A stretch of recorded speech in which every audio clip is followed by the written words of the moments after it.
রংপুরে এলপিজি সিলিন্ডারের সংকট আছে। চাহিদা মতো গ্যাস না পেয়ে ভোগান্তি চলছে হোটেল, রেস্টুরেন্ট এবং বাসাবাড়ির রান্নার কাজে। এ বিষয়ে রংপুর সেনপাড়া মোড় থেকে সরাসরি জানাতে যুক্ত হচ্ছেন শাহরিয়ার মিম। মিম, রংপুরের কি অবস্থা? আমরা ঢাকা নীলফামারীতেও খোঁজ নিয়েছি, সেখানকার অবস্থাও কিন্তু অনেকটা খারাপ। আপনি সেখানকার কি খবর জানাবেন?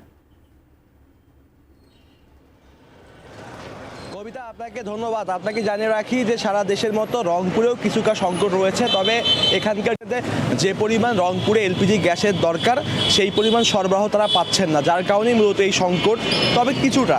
তবে একটি কথা বলা হচ্ছে যে গ্যাসের যে দাম সেটি সমন্বয় করতে হবে। করা গেলে কিন্তু রংপুরে সহ সারা দেশে যে গ্যাস বিক্রয় বন্ধের ঘোষণা দেওয়া হয়েছে, তবে রংপুরে কিন্তু গ্যাস বিক্রয় চলছে।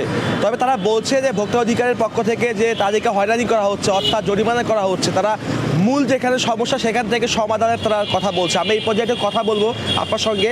ভাই, মূলত সমস্যাটা কোথায়? সমস্যা মূলত আমাদের যে চাহিদার তুলনায় সরবরাহ অনেক কম।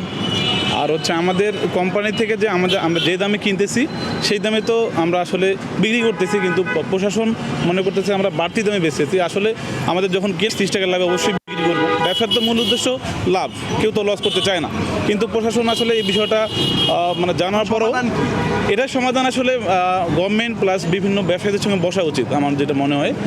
কারণ শুধু বিইআরসি প্রতি মাসে একটা দাম নির্ধারণ করে দেয়, কিন্তু আমরা এই আইনটা মানতে পারি না। ধন্যবাদ আপনাকে।